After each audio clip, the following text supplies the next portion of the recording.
Bangla tutor YouTube চ্যানেলে তোমাদের সকলকে স্বাগত জানাই। আজকে আবার একটি নতুন ভিডিও নিয়ে তোমাদের সাথে হাজির হয়েছি। তোমরা যারা 2026-এ একাদশ শ্রেণীর সেকেন্ড সেমিস্টারের পরীক্ষা দেবে তাদের জন্য আজকের এই ভিডিওটি খুবই গুরুত্বপূর্ণ। তোমাদের 2026-এর দ্বিতীয় সেমিস্টারের পরীক্ষাকে সামনে রেখে বাংলা টিউটর ইউটিউব চ্যানেল থেকে বাংলার বিষয়ের সাজেশন আজকে আমি আলোচনা করব। এবার মূল সাজেশনে কি কি প্রশ্ন আছে সেগুলোতে যাওয়ার আগে তোমাদের পরীক্ষার নাম্বার বিভাজনটাকে একটু বুঝে নেওয়া দরকার। এখানে কোনো স্কুল প্রথম যে নাম্বার বিভাজনের প্যাটার্ন আমি দিয়েছি দেখো, অর্থাৎ 5 নম্বরে প্রশ্ন আসে, 2 নম্বরে প্রশ্ন, 3 নম্বরে প্রশ্ন, এভাবে মিক্স করে কোনো স্কুল এভাবেও তৈরি করতে পারে বা করে। আবার তোমাদের কোনো স্কুলে এই যে নাম্বার বিভাজন, যেটাকে তোমরা এখন স্ক্রিনে দেখছো, যে গল্প থেকে একটি বড় প্রশ্ন, কবিতা থেকে একটি বড় প্রশ্ন, নাটক থেকে একটি বড় প্রশ্ন, হ্যাঁ, সবই দুটি করে অপশন দেওয়া থাকবে, একটা করে লিখতে হবে। আর পূর্ণাঙ্গ সহায়ক গ্রন্থ থেকে 2টি 5 নম্বরের প্রশ্ন, বাংলা শিল্প সাহিত্যের ইতিহাস থেকে একটি 5 নম্বরের প্রশ্ন এবং একটি 10 নম্বরের প্রবন্ধ। এইভাবে যে প্রশ্ন বিভাজন সেটাকেও কোনো স্কুল ফলো করে। অর্থাৎ এখানে যে 2টি প্রশ্ন প্যাটার্ন আমি দিয়েছি তোমরা দেখে রাখবে, দেখো ভালো করে। এখানে একটা প্রশ্ন প্যাটার্নে 2 নম্বরে, 3 নম্বরে, 5 নম্বরের এই এতগুলোকে ভাগ করে নিয়ে প্রশ্ন করা হয়, আর একটা প্রশ্ন বিভাজনে শুধু 5 নম্বরের প্রশ্ন অনুযায়ী করা হয়।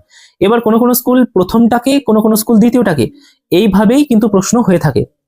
যাতে তোমাদের কনফিউশন না তৈরি হয় সেই জন্যই আমি কিন্তু তোমাদের এই দুটো প্রশ্ন প্যাটার্ন দিয়েছি। এবার তোমরা অনেকে প্রশ্ন করবে তাহলে বোর্ড থেকে কোন প্রশ্ন প্যাটার্নকে ফলো করা হয়েছে। দেখো, বোর্ডে আপাতত এই যে দ্বিতীয় যে প্রশ্ন প্যাটার্ন, অর্থাৎ 5 নম্বরের বড় প্রশ্নের যে প্যাটার্ন, সেটাকেই কিন্তু বলা হয়েছে। কিন্তু কোনো স্কুলে দেখা যায় যে এটাও ফলো করছে, সেই জন্য আমি দিয়ে রেখেছি। এবার দেখো, মূল সাজেশন আমরা চলে যাই, আমাদের মূল যেটা বক্তব্য। তোমাদের 2টি গল্প আছে, একটা তেলেনাপোতা আবিষ্কার, একটা ছুটি।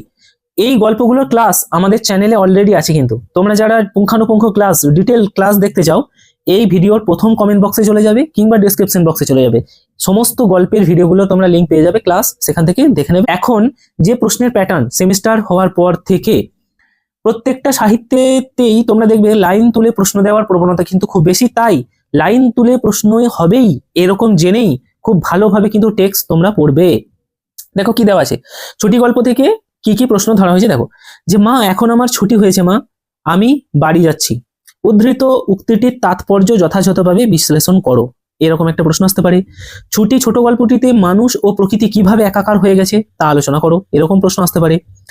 অবস্থা বড়ই খারাপ, কার অবস্থা বড়ই খারাপ হয়েছিল, অবস্থা খারাপ হওয়ার কারণ কি। সুতরাং তার চেহারা এবং ভাবখান অনেকটা প্রভুহীন পথের কুকুরের মতো হইয়া যায়। প্রসঙ্গ উল্লেখ করে উদ্ধৃতিটির তাৎপর্য বিশ্লেষণ করো।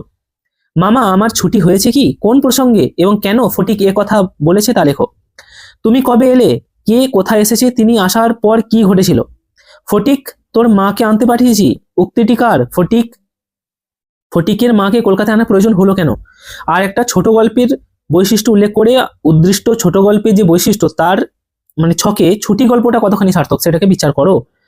ছুটি গল্প থেকে এই সমস্ত গল্প, এই যে প্রশ্নগুলো দেওয়া হয়েছে, এই প্রশ্নগুলোকে তোমরা অবশ্যই কিন্তু দেখে রাখবে, এগুলো খুবই গুরুত্বপূর্ণ, ঠিক আছে। এবার দেখো, তেলেনাপোতা আবিষ্কার থেকে কি কি গল্প আমি ধরেছি দেখো। তেলেনাপোতা আবিষ্কার থেকে প্রথম প্রশ্ন যেটা ধরা হয়েছে দেখো, 9 নম্বরে যেটা রয়েছে দেখো, যে না মাসিমা আর পালাবো না, কাকে উদ্দেশ্য করে উক্তিটি করা হয়েছে। এই উক্তির আলোকে বক্তার মানসিকতার পরিচয় পাওয়া যায়, ঠিক আছে। আর তেলেনাপোতা আবিষ্কার গল্প অবলম্বনে তেলেনাপোতার গ্রাম্য পরিবেশের বর্ণনা দাও। একবার ক্ষণিকের জন্য আবিষ্কৃত হয়ে তেলেনাপোতা আবার চিরন্তন রাত্রির অতলতায় নিমগ্ন হয়ে যাবে। কোন প্রসঙ্গে লেখক এই মন্তব্য করেছেন, তেলেনাপোতা কিভাবে চিরন্তন রাত্রির অতলতায় নিমগ্ন হয়ে যাবে। তারপরে দেখো প্রশ্ন, হঠাৎ এক সময় উৎকট এক বাদ্য বঞ্জনা ঝঞ্ঝনা জেগে উঠে দেখবেন কোন বাদ্য যন্ত্রণা, আর সেটি উৎকট কেন বলা হয়েছে, বাদ্যযন্ত্রটি বাজানোর কারণ কি। কে, নিরঞ্জন এলি। নিরঞ্জন কে, কোন পরিস্থিতিতে গল্পকথক নিরঞ্জনের ভূমিকায় অবতীর্ণ হয়েছিলেন, এটা লেখো। তাহলে হঠাৎ একদিন তেলেনাপোতা আপনিও আবিষ্কার করতে পারবেন। বক্তা কি কি বিষয় সম্ভব হলে তেলেনাপোতা আবিষ্কার করা যাবে। তোমাদের ছোট গল্প থেকে তাহলে তোমাদের 2টি ছোট গল্প আছে, ছুটি আর তেলেনাপোতা আবিষ্কার। এই 2টি থেকে তোমরা এই 14টা যে আমি প্রশ্ন ধরেছি, একটু বেশি তোমাদের মনে হতে পারে, কিন্তু এগুলো কিন্তু খুবই গুরুত্বপূর্ণ। তোমরা এগুলো করে গেলে মোটামুটি দেখবে এর মধ্যেই ডেফিনেটলি কমন পেয়ে যাবে। এই লাইনগুলোই এই গল্পগুলোতে খুব গুরুত্বপূর্ণ, প্রতিবার প্রশ্ন আসে এগুলো থেকেই। এরপর দেখো, কবিতায় চলে যাই। তোমাদের কবিতা কি কি রয়েছে, একটা ভাব সম্মিলন, একটা লালন শাহ ফকিরের গান, আর একটা আছে তোমাদের নুন কবিতা। এই কবিতাগুলি তোমাদের রয়েছে। এবার দেখো, আমার দিন চলে যায়, বক্তার দিন কিভাবে চলে, সব দিন বাজার না হওয়ার কারণ কি, এটা নুন কবিতা থেকে নেওয়া হয়েছে। মানুষ ভজলে সোনার মানুষ হবি, কবি কবিতার এর মূল রচনার পরিচয় দাও, উদ্ধৃতাংশের তাৎপর্য লেখো। এটা লালন শাহ ফকিরের গান কবিতা থেকে নেওয়া হয়েছে।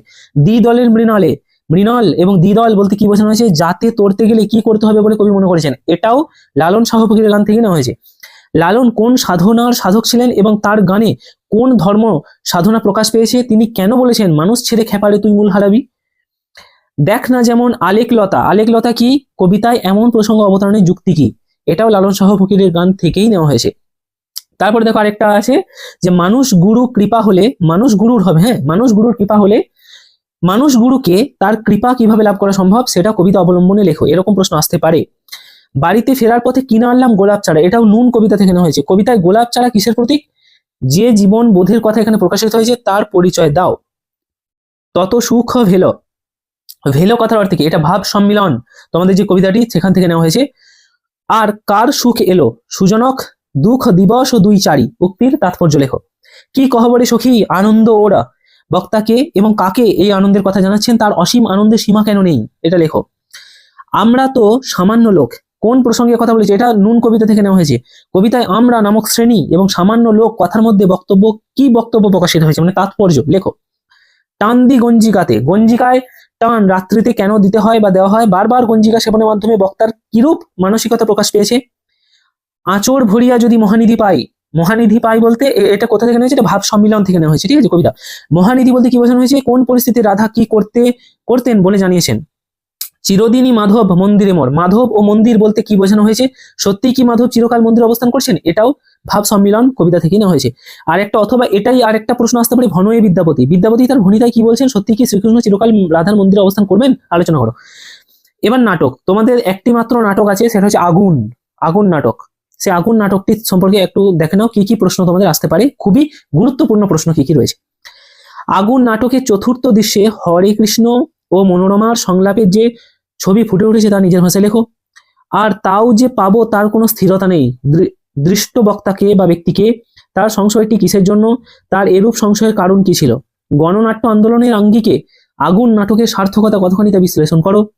চাল দেবে না দিও না তাই বলে যা তা বলো না বলছি, উক্তিটি কার, কোন প্রসঙ্গে বলা হয়েছে? উক্তিটির মাধ্যমে বক্তার কিরূপ মানসিকতার পরিচয় পাওয়া যায়? তাছাড়া আর উপায় নেই, কোনো উপায় নেই। বক্তাকে কোন প্রসঙ্গে কথা বলেছেন, এমন উক্তির কারণ কি ছিল? আগুন নাটক অবলম্বন করে নাটকের নারী চরিত্রগুলি সংক্ষিপ্ত পরিচয় দাও। অর্থাৎ আগুন নাটকে যে যে নারী চরিত্রগুলো তোমরা দেখতে পেয়েছো সেগুলোর একটু একটু করে পরিচয়, যে তারা কে এবং কেন কিভাবে, ঠিক আছে। যে রক্ষক সেই হলো গিয়ে তোমার ভক্ষক।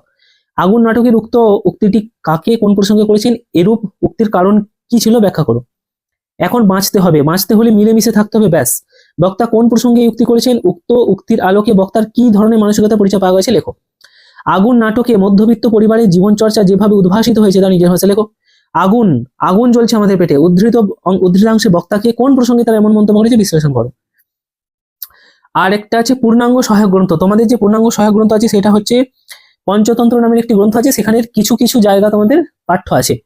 এটা সৈয়দ মুজতবা আলীর লেখা। তো সেখানে সেই পঞ্চতন্ত্র যে গ্রন্থটি, সেখান থেকে কি কি প্রশ্ন গুরুত্বপূর্ণ দেখে নাও। জ্ঞান অর্জন ধনার্জনের চেয়ে মহত্তর, উক্তিটির অংশটি তাৎপর্য বিশ্লেষণ করো। এরা নাকি জিদকে কখনো ক্ষমা করেননি, কারা জিদকে কখনো ক্ষমা করেননি এবং কেন? অথবা আসতে পারে ধন ও জ্ঞানের বিভেদ প্রাবন্ধিকের পক্ষে নিরপেক্ষ হওয়া কঠিন কেন, তা ব্যাখ্যা করো। আরব পণ্ডিতদের লেখায় প্রাবন্ধিক কোন সমস্যার সমাধান খুঁজে পেয়েছেন? গল্পটা সকলেই জানেন, গল্পটার বিষয়বস্তু লেখো।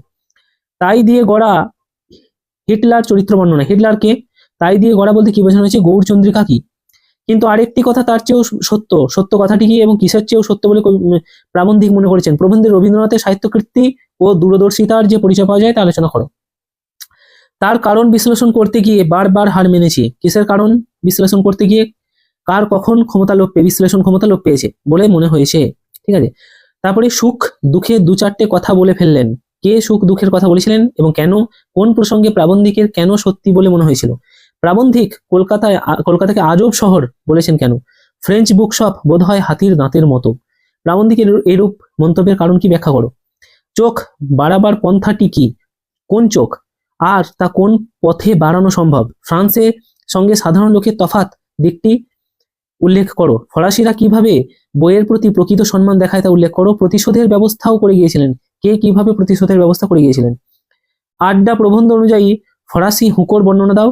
কোন ক্যাফেতে আড্ডা বসলে বাড়ির গিন্নিরা কি করতে, কোনো ক্যাফেতে আড্ডা বসলে বাড়ির গিন্নিরা কি করতে পারেন না। আর ফ্রেঞ্চ বুকশপতে ঢুকলে প্লাবন্দিকের আনন্দ হওয়ার কারণ কি ছিল? ফরাসি মেম সাহেবের প্লাবন্দিকের সাথে মনের কথা বলার কারণ কিছু ব্যাখ্যা করো। জার্মান প্রেমের গানটির বাংলা অর্থ কি? সমীরণে পথ হারানোর বেদনা বেঁচে উঠলো উক্তির ব্যবহার। বাংলা শিল্প সাহিত্য সংস্কৃত সাহিত্য সংস্কৃতি ইতিহাস। বাংলা শিল্প সাহিত্যের ইতিহাসে কি কি প্রশ্ন ধরা হয়েছে দেখো, যে বাংলা গদ্যের বিকাশে রামমোহন রায়ের অবদান, বাংলা কাব্যে কাজী নজরুল ইসলামের অবদান আলোচনা করো। ছড়া কাকে বলে? ঘুমপাড়ানি ছড়া সম্পর্কে আলোচনা করো। বাংলা নাটকের ইতিহাসে উৎপল দত্তের অবদান লেখো। বাংলা গদ্যের বিকাশে কালী প্রসন্ন সিংহের অবদান আলোচনা করো। বাংলা কাব্যের ইতিহাসে জীবনানন্দ দাশের স্থান। গণনাট্য নব্যনাট্য আন্দোলনের মধ্যে পার্থক্যগুলি লেখো এবং গণনাট্য আন্দোলনের বৈশিষ্ট্যসমূহ আলোচনা করো। বাংলা উপন্যাসের ধারায় বঙ্কিমচন্দ্র চট্টোপাধ্যায়ের অবদান সম্পর্কে লেখো। বাংলা সাহিত্যের ত্রয়ী মহাকাব্য কি? এই মহাকাব্যগুলি সম্পর্কে বিশদে আলোচনা করো বা পরিচয় দাও। বাংলা ছোট গল্পের ধারায় রবীন্দ্রনাথ ঠাকুরের অবদান আলোচনা করো। এই প্রশ্নগুলি কি তোমরা খুব সুন্দরভাবে দেখবে? অবশ্যই দেখবে, ঠিক আছে। এরপরে তোমাদের আরেকটা প্রবন্ধ রচনা পড়ে, সেটা কি কি প্রবন্ধ আমি মোটামুটি একটা সাজেশনের মধ্যে করেছি দেখো। এক হয় একটা প্রবন্ধ লিখতে পারো, কিংবা একটা মানস মানচিত্র টাইপের একটা দেওয়া হয়, সেখান থেকে কিছু মানচিত্রের মতো তোলা হয়, সেখান থেকেও কিন্তু তোমরা দেখতে পারো। অর্থাৎ একটা মানস মানচিত্র থাকে, একটা প্রবন্ধ থাকে, অর থাকে, যে কোনো একটা তোমরা দেখতে পারো। দেখো কি, সুপ্রভাব নয় বর্তমান গণমাধ্যমের কুপ্রবাহই বিস্তার করেছে, এইটা দেখতে পারো। বিজ্ঞানের যুগে সাহিত্যের কোনো প্রয়োজন নেই। ইন্টারনেট পরিষেবা ছাত্রছাত্রীদের মৌলিকতা ও নিজস্বতাকে খর্ব করেছে। চলভাস ছাড়া চলমান জীবন অচল। স্কুলে শারীর শিক্ষার কোনো প্রয়োজনীয়তা নেই। এই বিষয়গুলো নিয়ে প্রবন্ধ রচনা অবশ্যই দেখবে।